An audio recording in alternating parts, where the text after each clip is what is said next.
Assalamualaikum warahmatullahi wabarakatuh.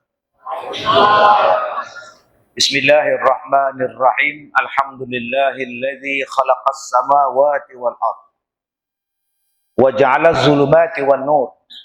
Asyhadu an la ilaha illallah wahdahu la syarikalah wa asyhadu anna Muhammadan abduhu wa rasuluh. Wa nusalli wa nusallim ala rasulillah wa ala alihi wa ashabihi ajma'in. Alhamdulillah, terima kasih tuan pengacara majlis yang saya muliakan, seluruh ahli-ahli jawatan kuasa karya, pegawai-pegawai masjid, pemimpin-pemimpin yang berbahagia, datuk-datuk, datin-datin, tuan-tuan dan puan-puan, mudah-mudahan dirahmati, diberkati oleh Allah Subhanahu wa taala. Alhamdulillah, di antara sejarah yang kita ingat ialah penentangan dan penolakan umat Nabi Nuh alaihissalam terhadap Nabi Nuh alaihissalam. Umur Nabi Nuh saja ada lebih daripada 800 tahun, 950 tahun. Tetapi Nabi Nuh alaihissalam dibantah, ditolak oleh umatnya. Yang menolaknya pula bukan calang-calang, anak dia sendiri pun tak mau ikut Nabi Nuh. Sebab tu kita tak payah heran tuan-tuan, berapa banyak bapak tu baik, anak tu tak apa nak baik. Tak payah heran. Hidayah itu kan hak Tuhan. Tak payah heran tuan-tuan kalau suami baik, isteri tak beriman. Ada juga Nabi yang macam itu. Ada perempuan yang baik, isteri yang baik, suaminya jahat. Ada dalam sejarah, namanya Firaun dan Asyad. Suami jahat, isterinya perempuan ahli syurga. Sebab itu bila kita melihat di dalam kisah Nabi Nuh alaihissalam, setelah beratus-ratus tahun berdakwah, ditolak. Maka kita yang baru bertahun-tahun biasa kalau ditolak. Kan? Apa masalah kita? Apa yang nak terkejut? Apa yang nak heran? Nabi tuan-tuan. Nabi dengan segala mukjizat ada. Dengan segala kebenaran ada. Pun umat dia tolak. Bukan sehari, bukan setahun. Bertahun-tahun. Bukan berpuluh. Beratus tahun. Ditolak. Nabi Nuh kata, ya Allah, terpulanglah padamu ya Allah. Nak buat apa kepada umat aku? Siang, malam, pagi, petang aku berdakwah, tapi mereka menolak aku. Allah Ta'ala kata kepada Nabi Nuh, wasna'il fulk. Buatkan kamu akan kapal, bahtera. Bi'ayunina wa wahyina, dan dalam pembinaan kapal ini, dengan pemerhatian, dengan wahyu daripada Allah, Allah aja cara nak buat kapal ni. Dan dibinalah Nabi Nuh alaihissalam akan kapalnya itu daripada dua benda, wa alwahin wa dusur. Diperbuat daripada kayu, diperbuat daripada paku. Daripada kayu, daripada paku. Baik, saya tak nak cerita tuan-tuan tentang besar mana kapal Nabi Nuh. Cuma saya minta pada tuan-tuan jangan duk fikir bahawa zaman dulu orang bodoh. Zaman dulu orang tak tahu. Nabi Nuh berlayar berbelah-belah hari, berpuluh-puluh hari, beratus-ratus hari. Takkan Nabi Nuh hanya berlayar semata-mata. Mesti baginda bawa makanan. Nabi Nuh bukan berlayar 2 hari, 3 malam, 3 hari, 2 malam. Bukan tuan-tuan. Nabi Nuh berlayar berhari-hari, berbulan-bulan. Mesti Nabi Nuh dia bawa makanan, dia bawa minuman. Dan minuman, makanan tu mesti ada tempat simpanan khas. Supaya tak busuk, tak rosak. Jangan duk bayangkan bahawa Nabi Nuh main campak je makanan atas lantai kapal tu. Jangan duk bayangkan Nabi Nuh duk minum air, main tadah saja air banjir. Main ambil cebok, ambil gayung, pergi tadah air banjir, minum. Jangan faham macam tu. Yang baginda bawa ialah binatang berpasang-pasangan. Binatang ni tuan-tuan bukan macam kita makan. Gajah sekali makan berapa banyak, zirapah berapa banyak, buaya berapa banyak sekali makan, rimau sekali makan berapa banyak. Dia tak macam kita. Maknanya stok makanan Nabi itu banyak. Ini kena ubah pahaman ni. Yang mengatakan orang zaman dulu adalah primitif. Yang mengatakan orang zaman dulu kuno. Zaman batu. Zaman tak ada teknologi. Jangan faham macam tu. Nabi Nuh hidup di zaman yang penuh dengan teknologi.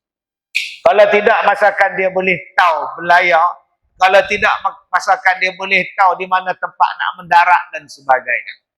Bila Allah Ta'ala turunkan hujan daripada langit, naikkan air daripada bumi. Dalam kitab dia sebut air yang keluar tu daripada dapur-dapur rumah mereka tu, dapur tu keluar air. Bayangkan. Maknanya dia adalah taufan, dia adalah ribut, dia adalah hujan, dia bukan lagi banjir, nama dia bah. Nama dia bah. Atas turun, bawah ni keluar naik di atas. Maka Allah perintahkan Nabi Nuh, bawa umat engkau yang berapa puluh orang tadi, naik di atas kapal, dan bawa juga binatang berpasang-pasangan masuk dalam kapal. Tuan-tuan yang saya muliakan, tak ramai pun 80 orang. Punya degil kepala batu, tuan-tuan, umat Nabi Nuh. 900 tahun berdakwah, 80 orang.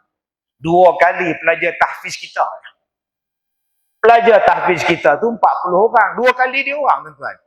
Tak panggil kepala batu. Punya rajin berdakwah Nabi Nuh siang malam pagi petang, yang ikut cuma 80. Subhanallah. Kalau kita lah 80 orang, boleh kenal tak siapa dia 80 orang? Haji Dullah? Ada. Haji Mat? Ada. Usop? Ada. Kak Som? Ada. Tak Gaya? Ada. Bila disebut seorang-seorang, ada yang tak ada. Siapa dia? Anak Nabi Nuh alaihissalam. Mana anak kita? Anak Nabi Nuh tak ada. Rupa-rupanya anak dia duduk di bawah dengan orang-orang kafir. Anak Nabi Nuh tak mau ikut Nabi Nuh naik di atas kapal, duduk dengan orang-orang kafir, duduk di bawah. Dia tak tahu yang banjir akan sampai, bah akan sampai. Nabi Nuh berkata kepada anak dia, "Irkam ma'ana." Itu cara panggil, cara memanggil. "Wahai anakku, irkam ma'ana." "Wahai anakku, marilah naik dengan ayah, mari naik dengan kami." Apa jawab anak Nabi Nuh? Tak apalah ayah. Ayah naiklah kapal ayah tu, saya akan naik di gunung yang tinggi. Banjir takkan sampai ke tempat tinggi ni ayah. Akhirnya tuan-tuan, banjir mengatasi gunung, banjir mengatasi gunung yang tinggi. Anak Nabi Nuh alaihissalam tenggelam mati. Yang selamatnya ialah bahtera dan penghuninya lebih kurang 80 orang beserta isinya yang lain daripada binatang-binatang. Tuan-tuan yang saya hormati, siapa yang menyelamatkan? Allah. Apa kenderaan yang menyelamatkan? Bahtera Nabi Nuh alaihissalam. Daripada apa? Daripada banjir yang datang pada segenap penjuru pada masa itu. Dari celah gunung terbit, daripada celah dapur keluar air, daripada dalam tanah keluar air, daripada bukit, daripada langit turun mencurah-curah, mendatangkan ombak yang sangat besar, ribut yang sangat besar, manusia habis mati dalam kelemasan. Yang selamatnya apa? Yang berada di dalam bahtera. Itulah tajuk, tak ada tengok bebas. Apa bebas? Zaman Nabi Nuh dibawanya ceramah. Apa punya penceramah? Orang kita kan suka menilai daripada peringkat awal. Tuan-tuan, zaman sekarang ni tuan-tuan tak lemah ke? Zaman sekarang ni tuan-tuan tak lemah ke? 6 harakat saya tanya. Kita hari ini lemah daripada segenap penjuru. Segenap penjuru hari ini lemah. Macam mana lemahnya Nabi Nuh umat dia dengan air. Kita hari ini lemahnya daripada apa? Macam-macam kelemasan. Bila tengok anak-anak melawan, bila tengok cucu-cucu derhaka, bila tengok isteri curang, bila tengok suami pula Allah tak bertanggungjawab. Bila tengok maksiat, banyaknya maksiat ya Allah. Oh, bila tengok perempuan tak tahu laki ke perempuan. Bila tengok perempuan dia ni laki ke perempuan. Lah sekali anak dara nikah dengan perempuan. Bayangkan tuan-tuan hari ini, anak kita gadis berkahwin dengan perempuan. Tok Imam kena tipu, naik qadi kena tipu, bapak kena tipu. Tuan-tuan tak lemah ke hari ini? Yang maksiat berjela-jela Allah, yang hentam Nabi terang-terangan, yang bantah Allah terang-terangan, yang konsert tak habis-habis lepas satu, yang bunuh orang tak habis-habis, budak 6 tahun dibunuh, dah berbelah hari tak jumpa-jumpa, budak balik sekolah kena langgar, tak habis-habis. Agak-agak lepas ni apa pula? Agak-agak lepas ni apa? Mak kena bunuh, ayah kena bunuh. Siapa bunuh? Anak sendiri. Belum masuk lagi nak pergi umrah, tersadar dekat KLIA. Clear, nama pun KLIA clear. Travel tak datang, tu bukan travel, tu trouble nama dia. Allah, anak kita mengaji agama dapat ajaran sesat. Ingatkan mengaji agama dah bagus, rupanya jadi Syiah pula dah.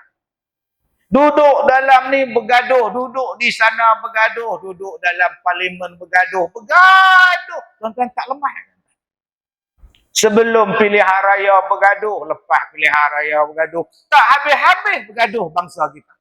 Tuan-tuan tak lemah ke? Pergi ke sana ada Rohingya, tengok di sini ada ni bangsa apa pula ni lah. Lah sekali nak semayang pun lemah, menapah tak apa lepas. Pasal apa?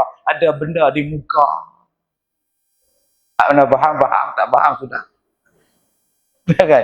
Ada benda di muka, lemah lah. Sampai ada yang mandi laut, tuan-tuan, terjun dengan face mask sekali untuk bayangkan. Takut ustaz COVID dalam laut. Astaghfirullahalazim.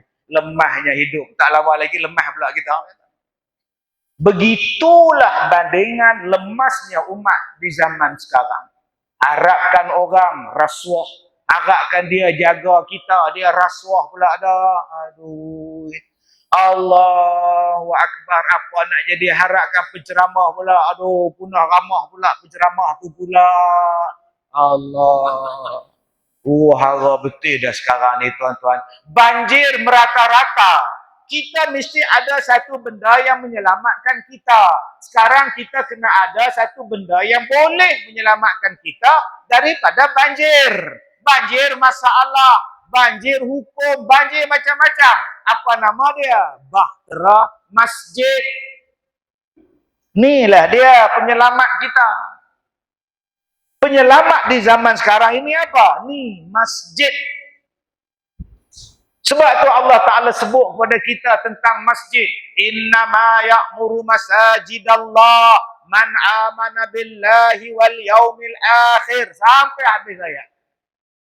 Nabi Muhammad sebut kepada kita kepentingan semayang berjamaah.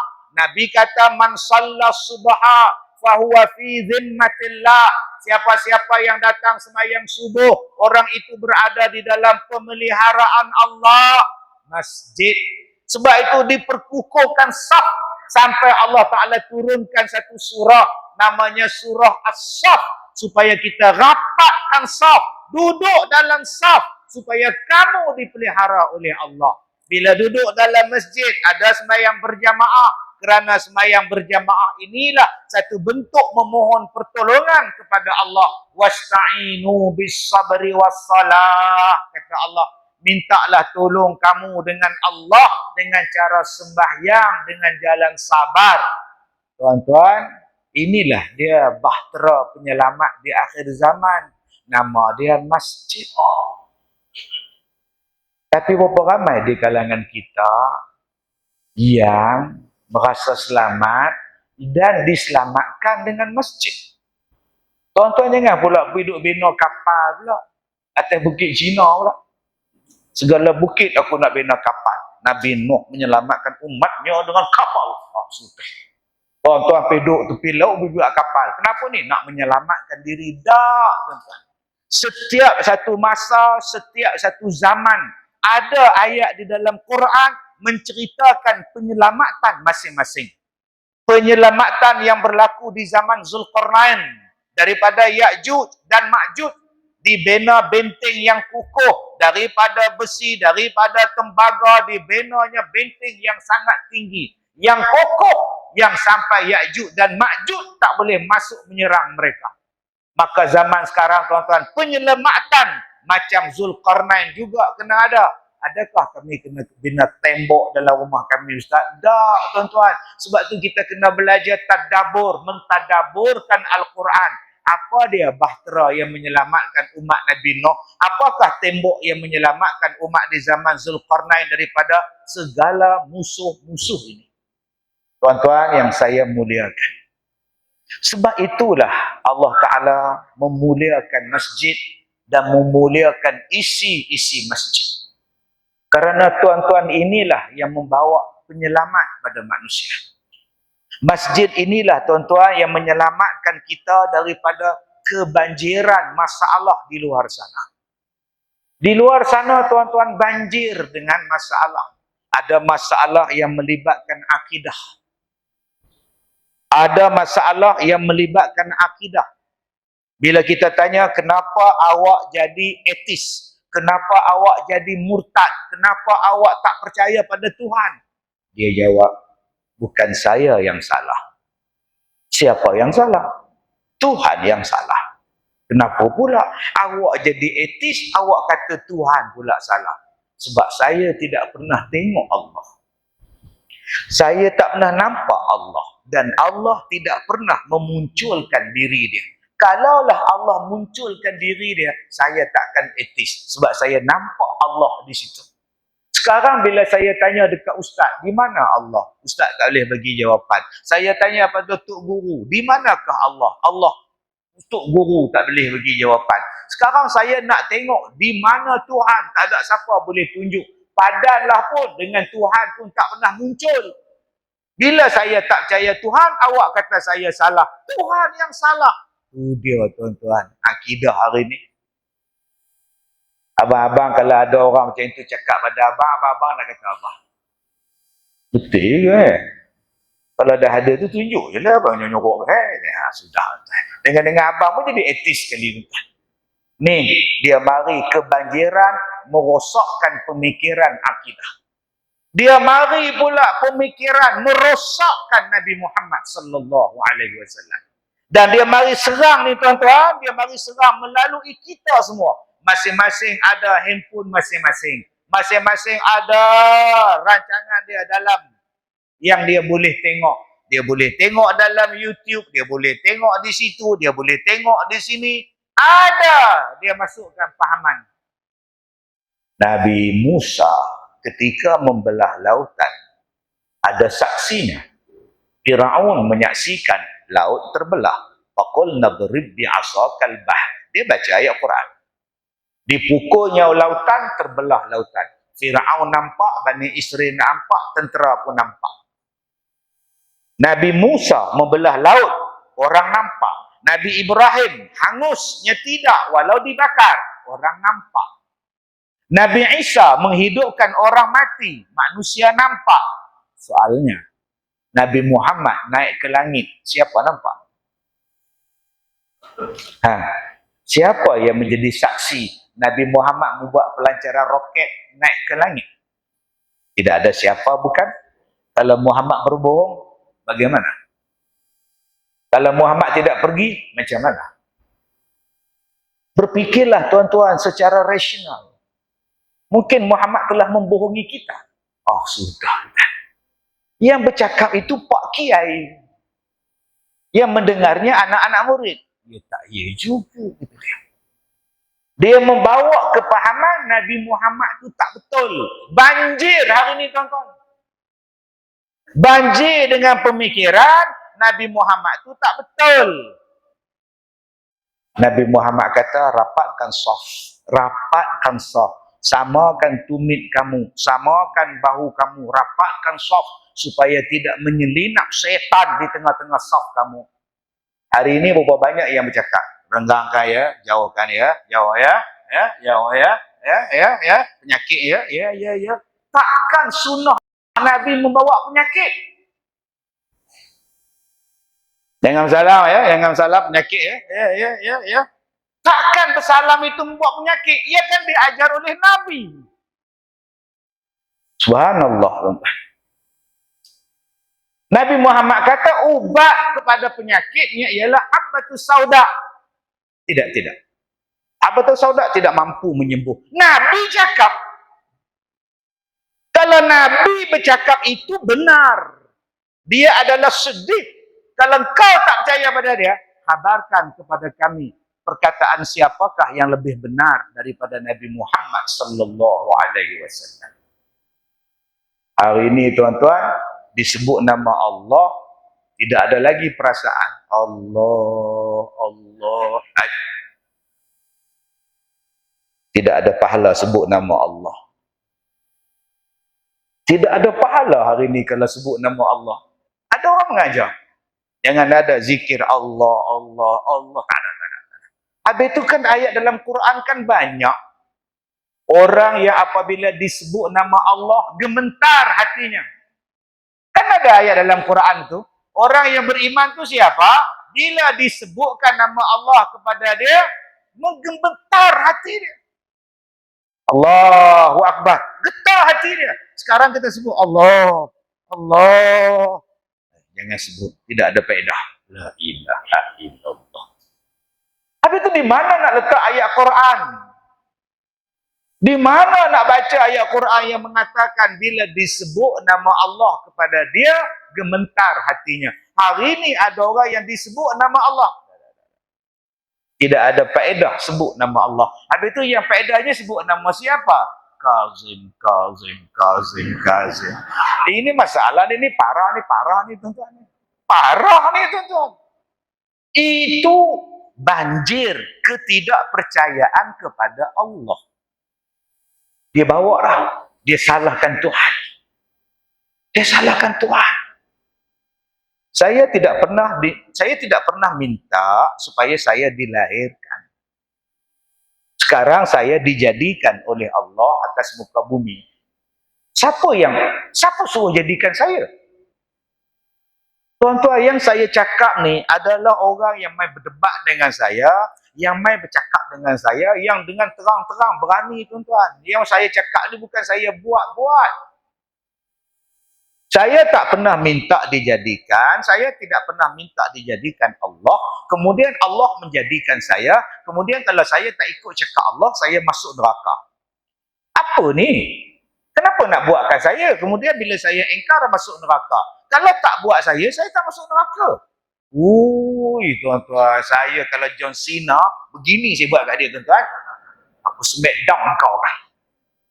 Yang bercakap tu bukan budak-budak orang tua. Ni banjir masalah. Sebab apa? Sebab kebanjiran datang daripada sini. Dulu bahan pembacaan tak banyak. Bahan pendengaran tak banyak. Bila tak banyak tuan-tuan, akhirnya dia dengar, dia taat. Sekarang ini, maklumat di hujung jari saja. Tuan-tuan petik saja, type saja. Nak apa? Banjir maklumat akan sampai. Yang betul sampai, yang fitnah sampai, yang tak betul pun sampai. Tuan-tuan, hari ini kebanjiran anak-anak derhaka pada mak bapak. Banjir. Ada anak yang cakap, mak saya toksik. Racun. Toksik tu racun. Ada pula orang yang sokong. Ibu-ibu jangan bercakap pada anak ya. Aku yang lahirkan engkau. Aku yang kandungkan engkau. Aku yang susukan engkau. Tiba-tiba engkau derhaka pada aku. Ibu, jangan cakap macam itu ya. Awak mengandungkan dia, awak melahirkan dia, awak menyusukan dia. Bukan kehendak dia. Kehendak awak dengan suami awak. La ilaha illallah. Kalau awak tak kahwin, kalau awak tak projek dengan suami awak, tak munculnya anak. Sekarang bila anak tak nak bela awak, awak ungkit balik awak mengandung pada dia. Jangan ibu, ini toksik. Anak tak pernah minta dilahirkan, awak yang gatal dengan suami awak. Kalau saya, tuan-tuan, The Rock, saya angkat kening sebelah ni, tuan-tuan. Saya smack down, tuan-tuan.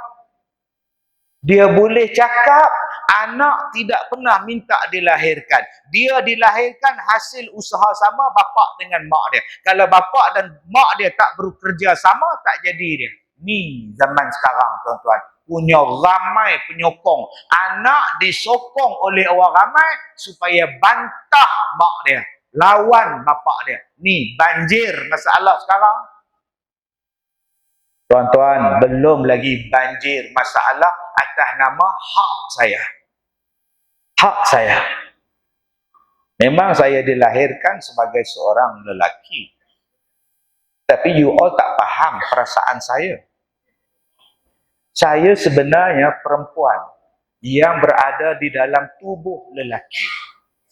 You all bayang tak? Satu perempuan duduk dalam tubuh lelaki. You all faham tak perasaan kita orang? Terseksa tau. Kita sebenarnya perempuan. Tapi tersilap masuk sarung. Astagfirullahalazim. Sekarang terang-terang dan lebih malang lagi, mak bapak dia pun banjir.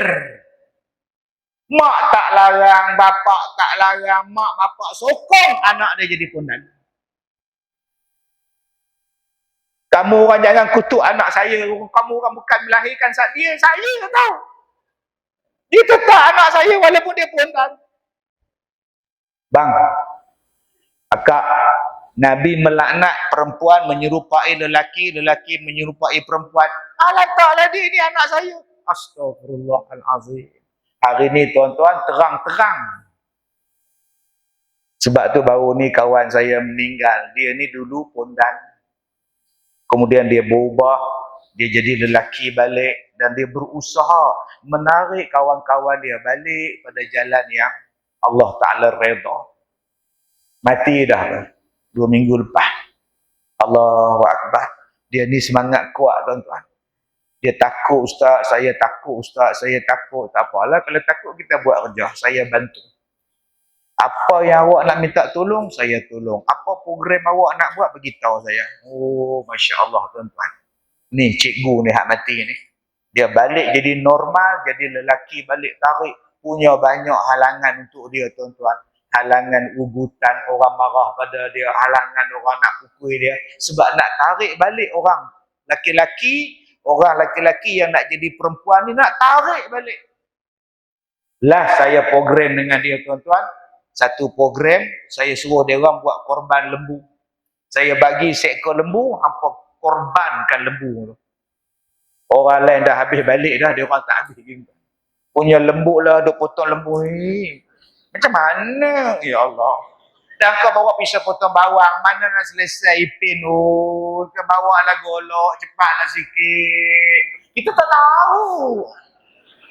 Saya tak marah dia orang, tuan-tuan. Dia orang dah balik ke pangkal jalan. Ni banyak ni, tuan-tuan.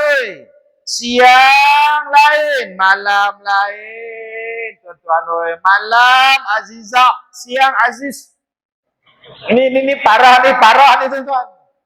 Banjir hari ni. Allah.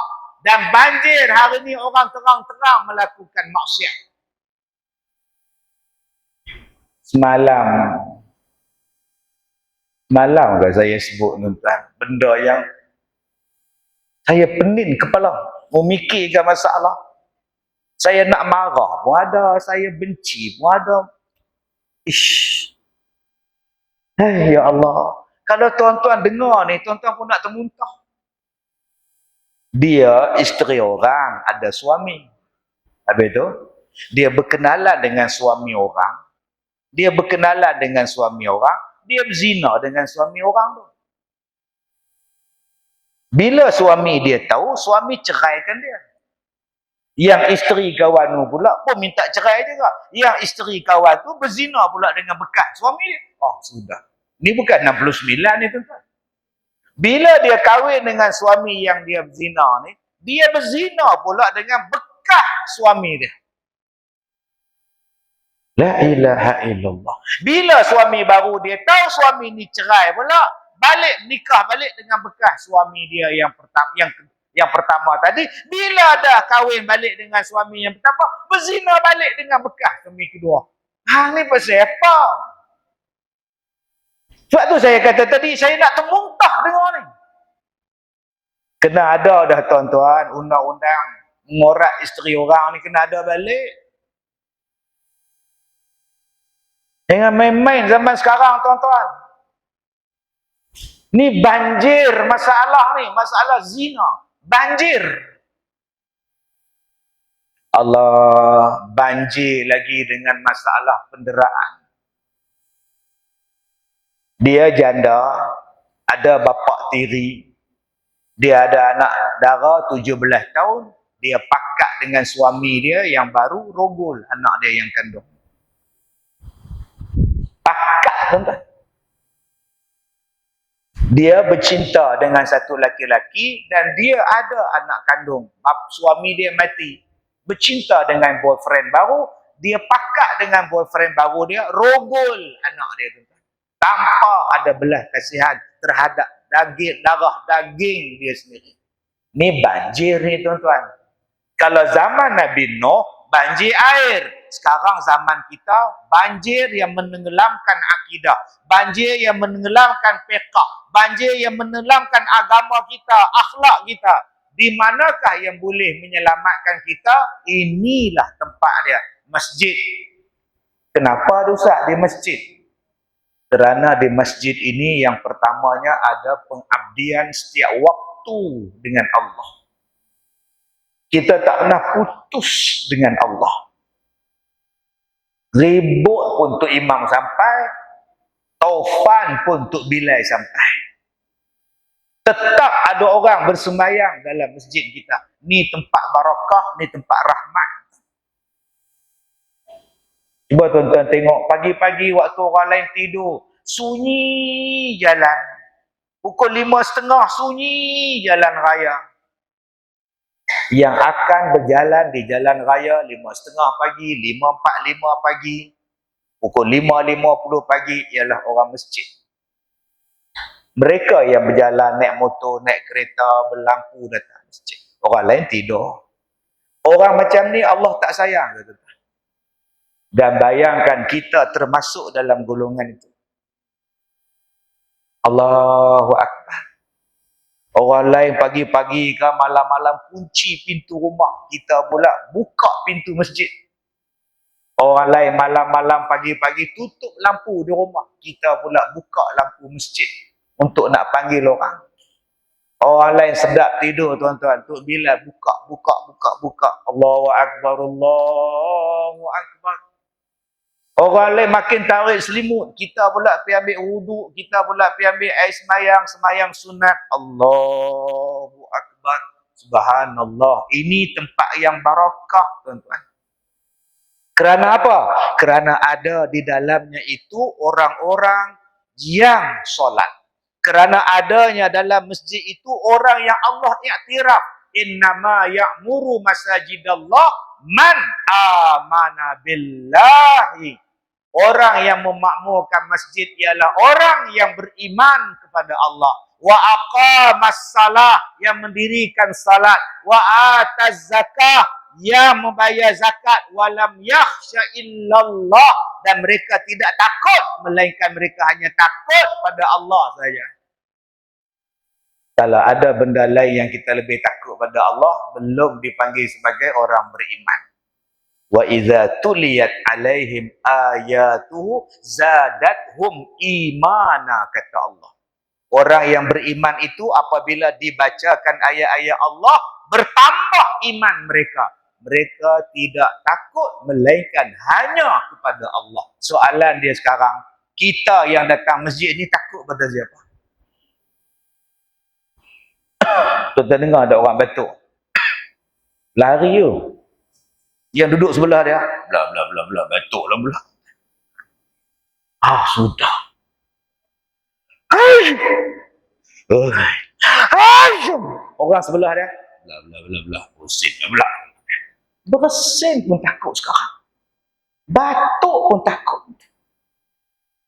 Padahal bersin dan batuk ni sejak daripada zaman Nabi Adam dah ada. Abang-abang balik daripada umrah.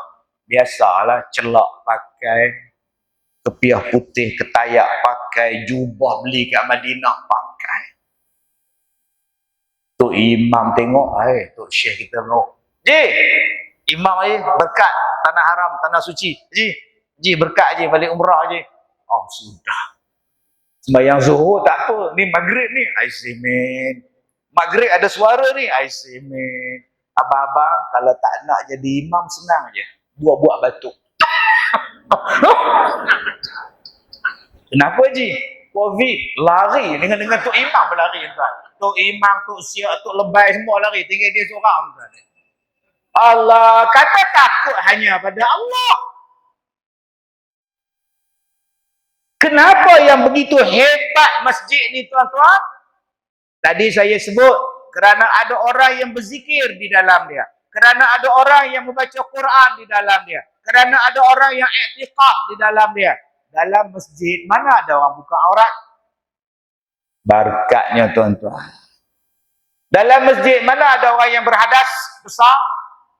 Dalam masjid mana ada orang yang kotor? Semua yang datang ni bersih.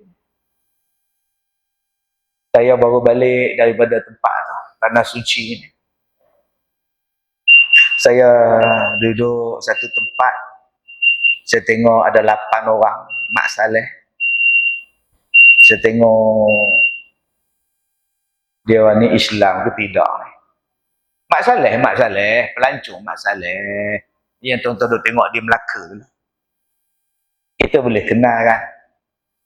Saya pun pergi kat dia orang. Tanya dia orang dari mana? Poland. Are you Muslim? No. But we have a visa. Tak Islam tuan-tuan dah sampai tempat tu. Dengan alasan kami ada visa. Dulu kita nak cari yang tak Islam datang ke situ mana nak jumpa. Sekarang tuan-tuan bukan kata yang tak Islam pun boleh sampai. Yang seluar pendek pun dah duduk situ. Tanpa ada perasaan malu, isteri pakai jubah tutup mata, dia tolak anak dia pakai seluar pendek. Orang Arab. Orang kita kalau pergi ke sana, Allahu Akbar. Beli igal, beli serban merah, jubah putih. Asal daripada Mumbai. Pergi ke Arab tuan-tuan, jadi macam Arab. Yang dia orang pula duduk di tempat dia orang nak jadi Mak Saleh. Ni, mudah-mudahan Allah bagi kebaikan pada kita. Sebab tu saya tak heran tuan-tuan dengan banjir lah, dengan apa bala semua. Takut kita. Dah tak ada lagi dah sensitif tuan-tuan. Kita pula jadi susah nak masuk. Kena cok sana, tak senyum langsung. Pumpang. Sampai malah kita nak pergi. Kalau bukan mengenangkan Rasulullah, kalau bukan mengenangkan Kaabah, Allah, kita main tawaf kat sini. Di dalam masjid kita ni tuan-tuan, ada orang berzikir yang mengharapkan redha Allah. Sebab tu kita jangan jadikan masjid kita macam pasar malam. Jangan jadikan masjid kita lepak-lepak, jadikan masjid tempat berzikir. Kalau Haji Dolah berzikir di tiang, biarkan dia terus berzikir. Jangan kita pula pergi duduk sebelah Haji Dolah duduk nyimbang. Kacau dia. Biarlah dia berzikir. Subhanallah. Tidak kita duduk berbual sebelah dia. Malam ni jadi ke ikan bakar? Hanya ikan bakar pula tuan-tuan. Masjid adalah tempat untuk berzikir. Bukan masjid untuk berzikir. Ada orang yang baca Quran dalam masjid. Tambah-tambah tuan-tuan ni ada mahat tahfiz. Ada pelajar tahfiz duduk baca Quran 24 jam. Allah seronoknya tuan-tuan. Bahtera penyelamat. Yang ketiga, apa yang ada di dalam masjid? Majlis ilmu. Yang inilah yang menyelamatkan. Ada ustaz yang menerangkan akidah. Allah memanglah kita tak nampak sebab Allah tidak bertempat. Laisa kamislihi syai'. Allah bukan macam kita. Ustaz Kazim atas kerusi, Tok Imam atas mimbar, Haji Mat dekat tiang, Pak Mat Tempel di luar, Pak Cik jaga dekat parking. Allah bukan macam itu. Allah bukan bertempat. Kalau kamu kata Allah di situ, Allah kena munculkan diri supaya kami semua boleh nampak. Maknanya Allah tu bukan Tuhan lagi. Dia dah jadi makhluk. Sebab dia dah jadi macam awak. Selalu aku tengok Ustaz Kazim dalam YouTube. Hari ni Ustaz Kazim hari Al-Faizin. Sebab apa? Sebab dia makhluk. Allah tak boleh macam itu. Selalu duk baca je ayat Quran. Dia sebut nama Allah. Baru hari ni nampak Allah depan mata lah. Itu bukan Allah. Itu makhluk. Allah dia tak sama dengan makhluk. Sebab tu dia tak nampak. Kalau awak nampak dia dah jadi makhluk. Tapi Ustaz, ya, bukankah setiap benda yang ada nampak? Pergi minum air dulu. Saya nampak awak ni dahaga minum. Dia pun minum air. Tadi akak kata setiap benda yang nampak itu ada. Soalan saya, akak tadi dahaga. Ya, akak boleh tunjuk dekat saya dahaga. Mana nampak? Setiap benda yang ada mesti nampak. Dahaga ada tak? Ada? Okey, tunjuk. Jadi jangan cakap setiap benda yang ada mesti nampak. Ada benda yang ada tak perlu nampak. Hanya iman yang nampak. Wa idza sa'alaka 'ibadi 'anni fa inni qarib. Kalau orang bertanya, di manakah Allah? Jawab saja, Allah hampir dengan kamu. Tak. Allah dekat dengan kita. Di dalam majlis ilmu inilah orang akan menjawab. Nabi Muhammad itu adalah benar. Nabi Muhammad itu adalah benar. Sebab dia dapat wahyu daripada Allah. Dia adalah yang benar. Dia tak salah. Nabi sentiasa betul. Daripada sebelum diangkat menjadi Nabi sampai baginda wafat. Nabi sentiasa betul. Nabi tak pernah salah. Dia siddiq. Maka di sinilah orang akan menerangkan tentang Nabi Muhammad sallallahu alaihi wasallam. Memang Nabi Muhammad tak pergi sekolah. Memang Nabi Muhammad tak ada ijazah. Tapi Nabi Muhammad diajar secara langsung oleh Allah melalui perataraan daripada malaikat Jibril. Ada dekan, ada lecturer, ada profesor yang lebih cerdik daripada Allah Subhanahu wa taala. Kalau awak pergi masuk universiti, awak belajar dengan pensyarah, Nabi Muhammad diajar secara langsung oleh Allah Subhanahu wa taala. Mana lebih pandai, Allah atau lecturer awak? Apa yang Nabi cakap tu sangat benar. Yakinlah. Tuan-tuan, sebab itu tuan-tuan, bila berada di dalam masjid, kita rasa selamat. Pak siapa? Ni rumah Allah. Saya pergi ceramah di Aceh. Saya pergi ke Masjid Ar-Rahman tu, Baitur Rahman tu. Masjid yang tak tenggelam. Masjid yang tak tenggelam, walaupun tsunami yang tak hanyut, air tak masuk pun dalam masjid ni. Saya pergi entah. Saya ceramah dalam masjid. Allahu Akbar. Lain rasa dia tuan-tuan. Lain rasa dia tuan-tuan. Yang sekeliling ni rumah hanyut, rumah hancur semua. Tiba-tiba masjid berdiri kukuh. Maha suci Tuhan. Tuan-tuan, di dalam masjid ini ada kasih sayang. Kasih sayang yang menyelamatkan kita. Kita tak berpecah belah. Imam takbir, kita takbir. Imam salam, kita salam. Sama saja. Imam dan makmum adalah satu. Bayangkan tuan-tuan, kalau kesatuan dalam masjid ini, kita bawa keluar. Kan hebat? Kita tak berpecah belah, kita tak bergaduh. Kita tidak berpecah, tak buruk sangka. Macam mana kita duduk di dalam masjid ketika solat? Bila nak duduk dalam solat, kita pakai wangi-wangian supaya orang sebelah kita selesa. Bila kita nak sembahyang, kita pastikan bau badan kita tidak mengganggu orang sebelah. Bila kita solat, tuan-tuan, kita akan hormat imam. Imam habis takbir, baru kita bergerak. Allahu Akbar. Bacaannya sama. Orang Afrika baca sama, orang India baca sama, Bangladesh bacanya sama, orang Melaka pun bacanya sama semua. Walau berbeza warna kulit, tapi bacaannya sama. Hatinya satu. Sebab itu, penyelamatan kita zaman sekarang ialah kita gunakan masjid.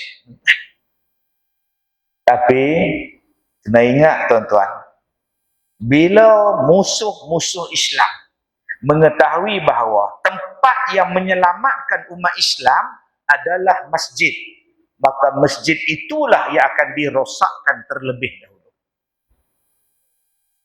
Bila musuh-musuh kita mengetahui bahawa penghuni-penghuni masjid ini adalah orang yang akan menyelamatkan masyarakat mereka, penghuni-penghuni ini kena rosakkan terlebih dahulu.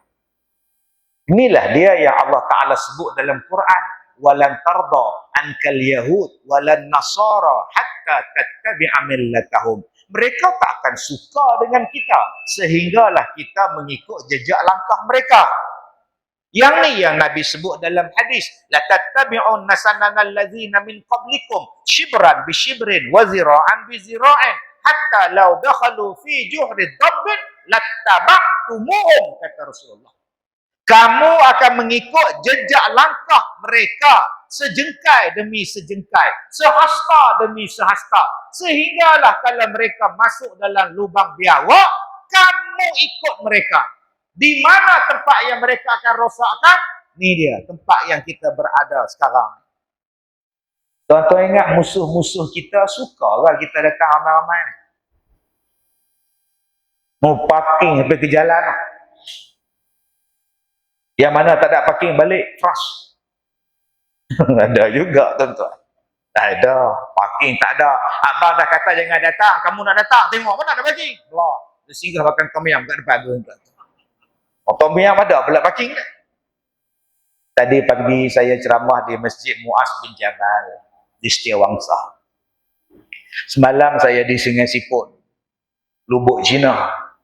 Saya ingatkan Sungai Siput ni ada kat Perak je, rupa kat Melaka pun ada. Nah, solok hijau, serban hijau ke apa kat semalam. Lepas habis solok serban hijau tu, saya balik ke KL, ceramah di KL pagi tadi.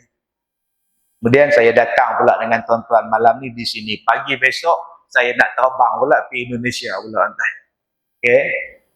Susah apa tu tu, ada negeri-negeri yang tak bagi saya ceramah, tak apa. Saya pindah Indonesia, ceramah tak ada pula. Tak ada masalah apa. Tak ada ceramah, duduk di rumah. Main lato-lato apa masalah. Tuan-tuan yang saya muliakan. Saya sebut pagi tadi tentang keadaan kita.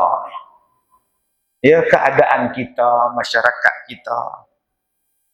Macam mana yang mereka merosakkan kita.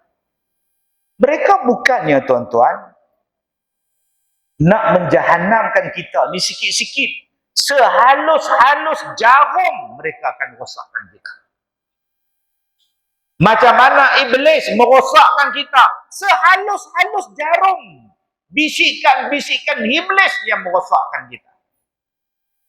Selagi mana kita berada di atas muka bumi ini, musuh-musuh ini akan mencari jalan bagaimana nak menjadikan orang, salah satunya ialah jangan ke masjid. Jangan duduk dalam masjid. Jangan buat majlis ilmu dalam masjid. Mai semayang saja. Doa pun jangan, wirid pun jangan, apa pun jangan. Habis semayang, balik.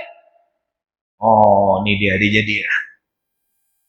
Sebab tu saya seronok di masjid tuan-tuan. Habis-habis semayang, astagfirullahalazim. Habis-habis semayang tadi tu imam, subhanallah, alhamdulillah, Allah. Ada lagi zikir. Setengah tempat, habis-habis salam, bla bla bla bla bla. Lagi cepat habis, lagi bagus.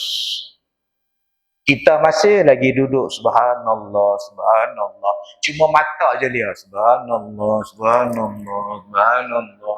Subhanallah, astagfirullah, subhanallah. Mata tu lah. Kau kat sini lah, di Afrika ni. Okey, tambah yang lalu tu pula janda. Alhamdulillah, alhamdulillah. Oi, lagi teruk banget. Zikirlah dengan anggota dan lidah. Dengan lidah dan hati.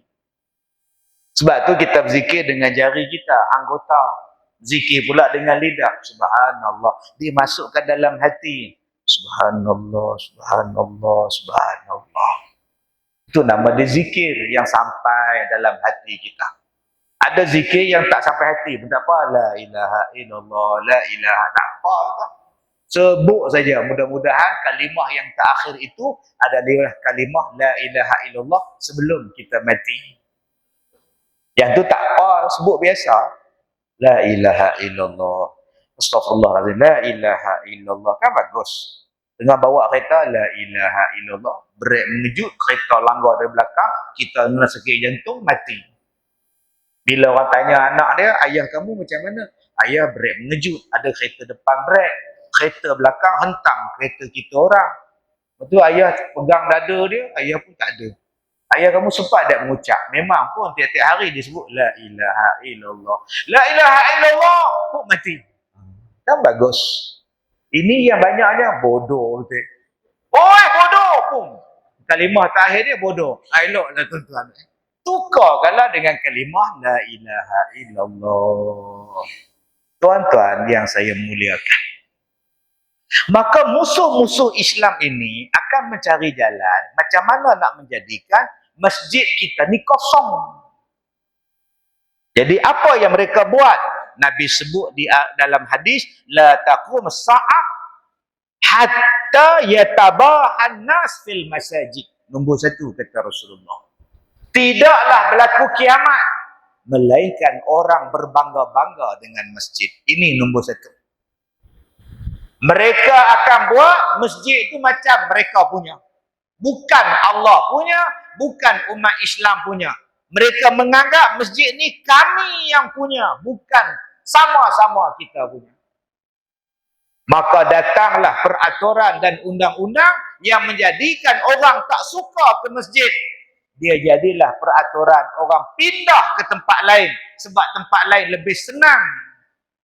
Orang pindah ke kedai makan, orang pindah ke restoran. Di restoran boleh lepak-lepak, ada wifi, ada bola Cristiano Ronaldo.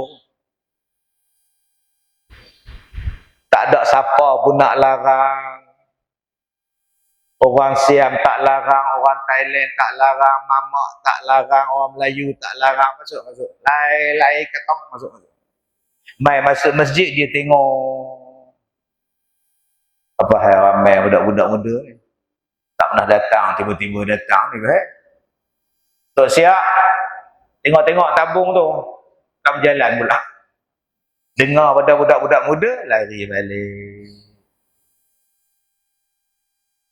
Saya singgah semayang satu masjid, semayang Isyak. Dia orang dah habis jemaah, saya semayang Isyak lambat. Saya musafir nak pergi ceramah kat depan. Sedang saya semayang tu, Tok Siak datang, sebelah tempat saya semayang tu switch lampu. Dia boleh sound saya. Semayang cepat sikit, nak tutup lah. Saya pun hangguk. Baik. Astagfirullahaladzim. Kita semayang pun suruh balik, tuan. Jangan kata nak panggil orang datang. Yang datang pun bla bla bla bla bla. Apa kejadah kau ni? Sebab tu saya pergi Masjid Muaz bin Jabal, tuan-tuan pergi tuan-tuan. Dalamnya tepi tu ada kafe. Dalam kaki 5 masjid tu, dia ada cowai. Kowe Ustaz. Ya air panas tu. Air panas, air sejuk, mesin. Di situ dia letak kopi, letak teh, letak roti, letak apa semua. Datang orang, singgah minum, makan tuan-tuan. Yang bawa anak, yang bawa musafir apa semua. Bila dia pun nak balik, dia orang bubuh duit dalam tabung. Orang tengok dah habis kopi, orang hantar kopi. Orang tengok dah habis teh, orang hantar teh. Orang tengok biskut dah habis, orang masjid hantar. Lama-lama tuan-tuan punya ramai duduk. Tadi saya tengok tuan-tuan, Allah. Masjid mereka hidup padahal jam 11 pagi. Padahal jam 10 pagi. Orang keluar masuk tuan-tuan. Berapa banyak masjid pukul 10 pagi tinggal Tok Siak duk vacuum. Tok Siak duk vacuum. Rosak pula vacuum. Dia tinggal pergi dia balik. Ni, mereka mencari jalan. Macam mana nak buat? Maka mereka cari jalan ialah hanya berbangga-bangga dengan masjid. Masjid kami mempunyai wang yang banyak. Masjid kami kutipan bagus. Masjid kami ini, masjid tercantik sekali. Masjid kami ini, masjid kami ini, masjid kami ini. Tapi kata Nabi, masajiduhum amirah wahiyya kharabun minal huda. Masjid mereka tu cantik, tetapi tidak ada hidayah daripada Allah. Tidak ada petunjuk. Yang ni yang kita takut, tuan-tuan. Saya bila tengok masjid, tuan-tuan, ya Allah, hati saya seronok. Saya sampai tadi, saya tengok Allahu Akbar. Saya tengok pula masjid lama tu, Allahu Akbar. Ni masjid ni mesti jadi mahat tahfiz ni. Masjid ni mesti jadi mahat tahfiz. Tadi saya tanya EJK di Tamping, ni mahat tahfiz. Yang depan masjid lama jadi mahat tahfiz. Masjid ni kita buat masjid. Allah, saya lapang tengok, tuan-tuan. Saya tengok dalam masjid, tuan-tuan, dia orang suruh saya masuk depan ni. Ustaz, depan ada tanda, Ustaz. Tak mau. Saya nak pergi masjid belakang, ada tandas belakang. Saya nak tandas belakang. Tandas depan ni mesti cantik. Tandas depan ni mesti bersih. Saya nak tengok tanda yang tu. Tanda yang tu bersih, bersihlah di sini. Saya masuk tadi, tuan-tuan, double A. Macam bateri. Bersih, ya tak? Alhamdulillah. Seronok kita. Sebab ada orang cakap, tandas tak perlu bersih, Ustaz. Yang bersih, masjid bersih. Tandas kotor pun tak apa. Astaghfirullahalazim. Sebab Ustaz, tandas tu tempat setan. Astaghfirullahalazim. Allah Kasim. Apa jenis kau ni, Allah Kasim? Aku dah tua, Kasim. Buang ucap, Kasim. Ni parah ni, tuan-tuan. Allah, bila tandas kita bersih, orang yang akan masuk mesti bersih. Tapi bila tandas tu kotor, orang yang masuk akan terus mengotorkannya. Otomatik, tuan-tuan. Kita bila masuk tempat bersih, kita mesti jaga bersih-bersih. Tapi kalau tempat tu kotor, kotor biasa je. Sebab tu sebelum saya keluar tadi, saya ambil pipe, saya siram. Supaya orang yang masuk selepas saya, dia selesa pula menggunakan tandas yang saya baru pakai. Ini tidak, ada yang jenis buat dajal. Dia saja tak pump. Dia tak flush. Dia buka pelan-pelan, dia tengok. Ada orang, tak ada, dia keluar. Lepas tu dia menyorok kat pintu besar, dia tengok siapa yang kena, kita tengok siapa yang kena. Jahat ni, tuan-tuan. Ni hati busuk. Allah, tuan-tuan, mereka akan menjadikan masjid hanya tempat untuk bermegah-megah. Mereka menjadikan masjid hanya tempat perlumbaan. Tetapi tidak ada kuliah, tidak ada ceramah. Yang mana ada pun buang. Lama-lama masjid memang aman, tapi tak ada hidayah. Ni yang akan berlaku. Akhirnya bahtera penyelamat rosak. Tadi saya duduk di masjid Muaz bin Jabal. Dia orang bawa barang daripada rumah dia orang. Jemaah masjid, ahli karyah masjid, bawa barang daripada rumah masing-masing. Kemudian dia orang jual barang. Baju, tai, macam-macam, botol susu pun ada. Jual dengan harga yang murah, segala pendapatan masuk pada tabung masjid. Ada yang jual laksa masuk tabung masjid. Ada yang jual makanan, ada yang jual buah-buahan.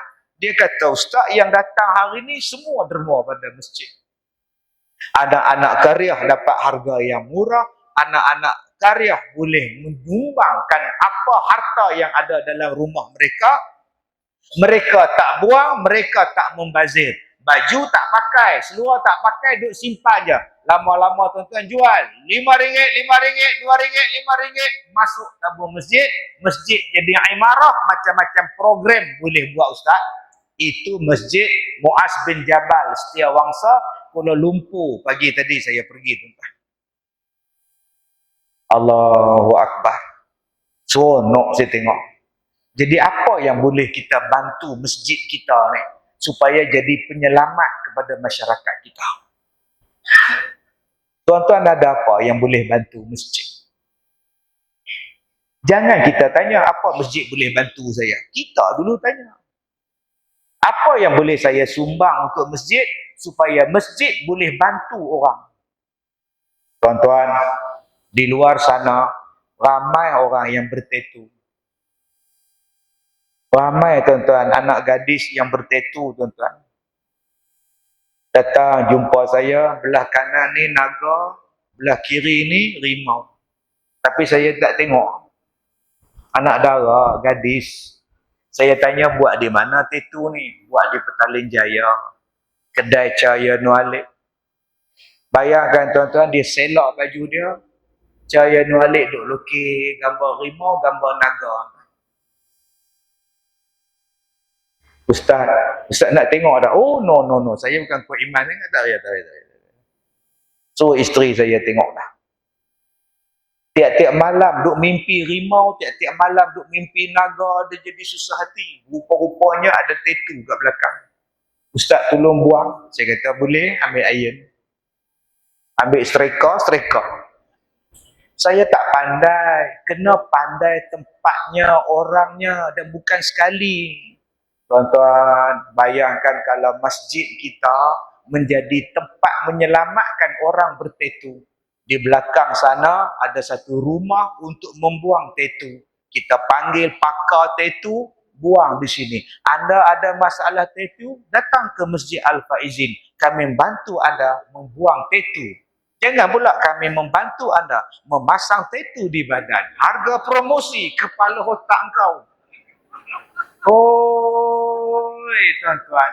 Kita duk kutuk orang yang bertetu. Tapi apa alternatif kita nak buang bertetu? Apa? Saya ada satu orang daripada Amerika. Dia duduk di Amerika lama. Kemudian dia datang, dia belajar, dia jadi anak murid saya. Satu hari saya nak pergi umrah, Ustaz ikut. Boleh? Tapi Ustaz jangan terkejut. Tak terkejut siapa. Dia pun selok baju dia. Badan ni tetu tuan-tuan. Ni parah ni Ustaz. Dia nak pergi umrah. Dia kata, Ustaz, badan saya macam ni boleh tak pergi umrah? Boleh? Sah tak Ustaz? Jangan tanya umrah sah tak sah. Hang tanya sembahyang hang dulu sah tak sah? Sah lah, hang ada usaha nak buang? Ada Ustaz, tapi tak boleh nak buang. Banyak ni tuan-tuan ni. Ya Allah. Hang ni samsing ke apa? Duduk di Amerika. Saya bawa dia pergi umrah tuan-tuan. Jemaah saya tengok. Apa? Orang Perak, kalau benda besar, Bapa. Dia jangan sebut, Mak, jarang. Bapak. Saya tawaf dengan dia ikut belakang saya tuan-tuan. Dia bertetu. Jalan. Dia mu'alaf. Dia masuk Islam. Saya kata, abang, benda yang abang bertetu tu, waktu abang tak Islam. Sekarang abang dah Islam, tutup buku. Abang mengaji elok-elok. Mak dia tak Islam, bapak dia tak Islam. Tak apa abang. Abang belalah mak abang. Abang belalah bapak. Pak dia meninggal. 2 hari lepas, dia hantar mesej kat saya. Ustaz, Alhamdulillah, saya nak jumpa Ustaz. Mak saya nak masuk Islam. Mak saya nak masuk Islam. Dia nak jumpa Ustaz, nak minta nama, Ustaz buh nama untuk dia. Tuan-tuan, itulah nama dia, penyelamat. Kalau kita gunakan masjid, ni apa tetu-tetu ni? Ni apa ni? Balik. Dengan mak dia tak masuk Islam. Kalau kita katakan bahawa masjid kita ni penyelamat, masuk. Saya bertetu tuan, masuklah. Tak apa, main semuanya. Tuan, saya bertetu tuan. Tak apa, tu imam pun selak jubah dia. Saya dulu lagi besar. Astagfirullahaladzim. Sekarang jadi imam. Inilah dia penyelamat, bukan menghalau, tuan-tuan. Kita pun tak baik. Jadi bila orang nak baik datang, ahlan wa sahlan, kita ada tempat untuk mereka. Tuan-tuan, tadi saya sebut, saya dengan cikgu yang pondan tu, yang meninggal tu, yang kembali fitrah pada laki-laki tu, bukan seorang tuan-tuan, yang dia tarik untuk jadi balik lelaki. Bukan seorang dah. Mudah-mudahan Allah bagilah rahmat pada dia. Allah tempatkan dia bersama roh orang yang baik-baik, tuan-tuan. Duit dia habis untuk depa ni. Dia bawa jumpa saya 40 pundan. Ada yang dah berubah pakai jubah, pakai serban, berjanggut, tapi tetap lembut. Main naik atas pentas salam dengan saya bagi sagu hati. Waalaikumsalam. Abang Ustaz, baik-baik. Abang sihat kan? Sihat, alhamdulillah Ustaz. Lembutnya abang. Oh, dia datang lembutnya tuan. Ada hak kemudian naik atas pentas tu saya nak salam tak salam, nak salam tak salam, nak salam tak salam. Sebiji perempuan tuan. Sebiji. Aku bersalahkan batal wuduk pula. Tapi dia lelaki. Ya Allah, dengar rambut rebonding jalan. Salam tak salam? Salam je lah, kita sama. Astagfirullahaladzim. Dia pula mengaku pula kita sama. Maka saya pun makan dia orang. Dia orang ni tuan-tuan, dia orang nak cari makan dengan apa? Dulu kerja salon. Dia kerja salon, juru make up semua tuan-tuan. Tarik. Dan ada yang bekerja di lorong. Yang duduk di rumah kedai, pintu tangga naik di atas tu, mereka duduk situ. Yang duduk tunggu pintu. Malam-malam, tuan-tuan. Kita, tu tengok tu, pondan tu. Apa nak jadi ni? Tu bunyi kita tu, kepih atas kepala. Cuba pergi jumpa dia. Assalamualaikum. Zul. Hang buat apa ni? Hang laki-laki, pakaian perempuan pula. Hang jual badan hang pula. Jom. Oh tuan-tuan, kalau tuan-tuan cakap macam itu, dia ambil kusut tumit tinggi dia, melekat di kepala dia, dah, balik hospital tuan-tuan. Macam mana nak tarik mereka ni tuan-tuan? Oi. Masjid kalau kita boleh pakai. Sebab apa saya kata? Ada satu orang, dia kata, Ustaz, saya dah berubah. Daripada perempuan, saya nak balik lelaki. Saya berhenti kerja, saya kerja restoran. Tapi saya kena raba kat restoran. Saya tak tahulah, ada 2 restoran dah Ustaz. Saya masuk pinggan je pun. Yang pegang punggung, pegang ini, ya Allah. Sabarlah abang ni, buat macam mana? Sementara nak susuk ni atas ni. Sementara abang tu nak tumbuh balik misai, nak tumbuh balik bulu kaki. Sebab dia makan ubat hormon.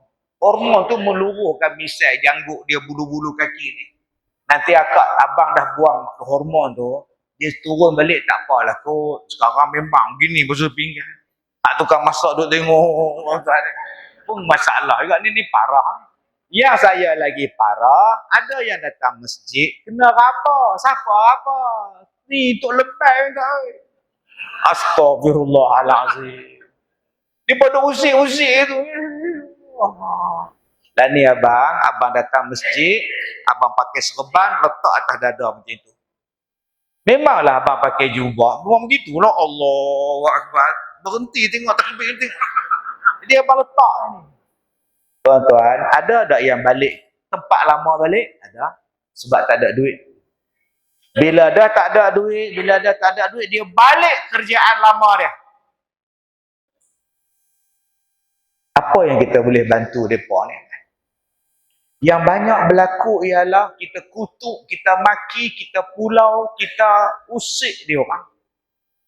Tapi kita tak sedia pun tempat pekerjaan untuk dia orang.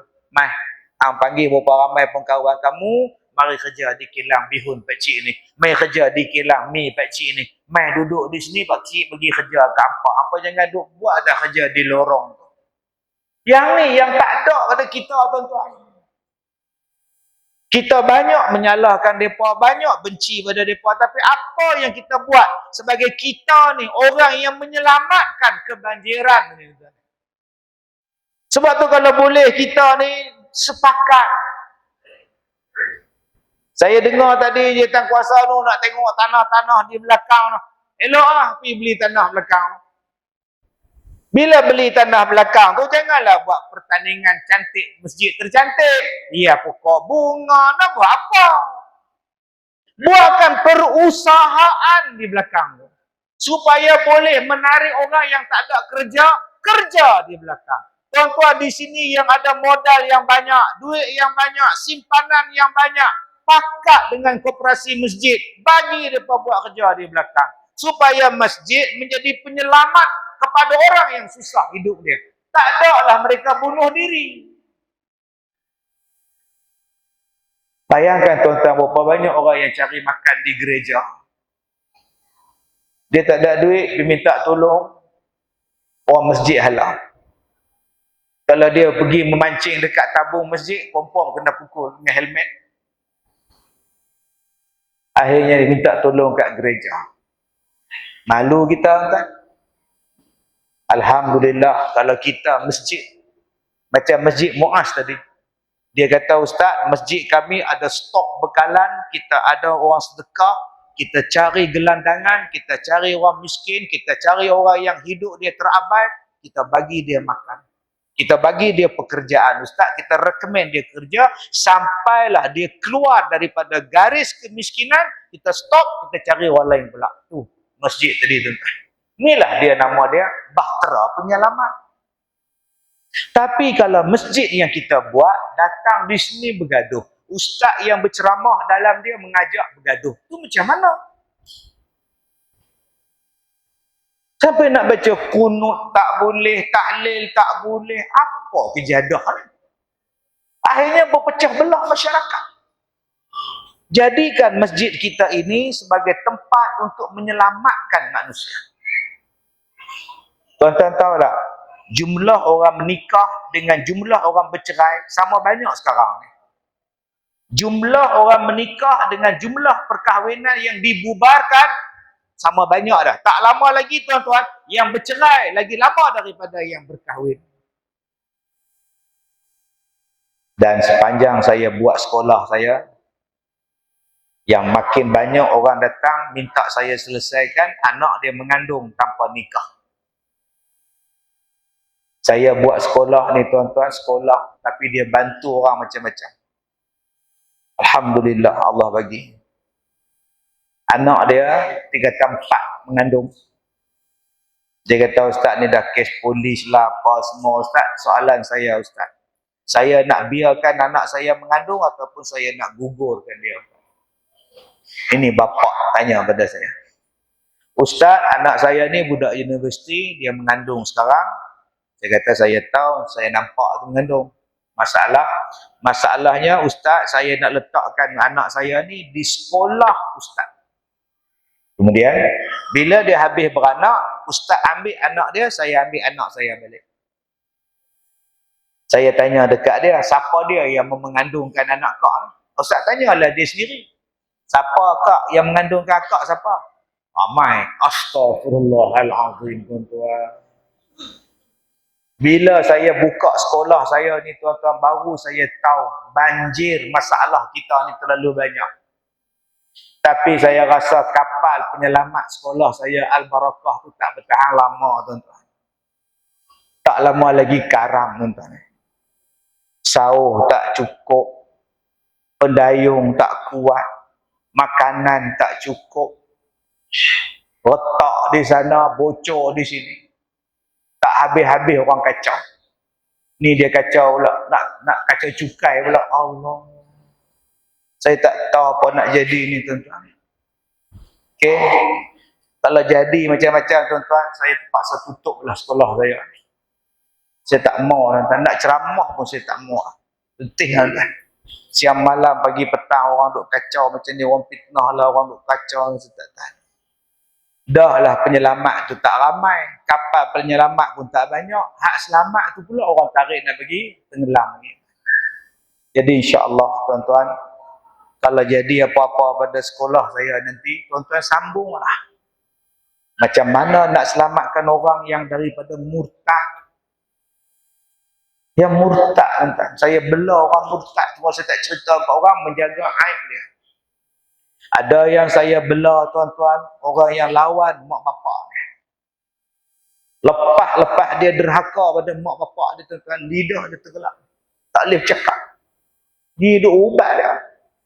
Duk pujuk mak dia, ampunkan dia, maafkan dia. Anak dia terbelah. Dia lidah terlipat. Duk pujuk mak dia. Tu pun banjir masalah. Allah balas cash. Oh, banyaknya tuan-tuan. Semuanya itu memerlukan perbelanjaan. Tak ada duit tuan-tuan, lingkup. Jadi harap pada tuan-tuan, masjid kita ni cari jalan. Tak boleh buat peringkat yang menyeluruh macam saya. Satu Malaysia datang, Indonesia, Singapura, Thailand, semua datang. Minta bantuan, minta nak selesai masalah. Kita bantu dalam peringkat kampung kita. Masjid qaryah kita. Jadi saya harap tuan-tuan, kita di sini tak ada berpecah belah. Di sini kita bersatu hati. Di sini kita berpakat. Masalah orang, kita selesaikan sama-sama. Kongsi rezeki sama-sama. Kongsi pendapat sama-sama. Kuatkan sembahyang. Bersatu hati. Banyakkan majlis ilmu. InsyaAllah tuan-tuan, Allah turunkan rahmat. Dan mudah-mudahan kita menjadi bahtera penyelamat. Dan kitalah ahli yang dalam bahtera itu menyelamatkan orang yang kelemasan di luar. Terima kasih kepada penganjur. Terima kasih kepada jawatan kuasa masjid. Saya minta maaf jika terkasar bahasa. Terima kasih semua. Sekian, wabillahi taufiq wal hidayah. Assalamualaikum warahmatullahi wabarakatuh.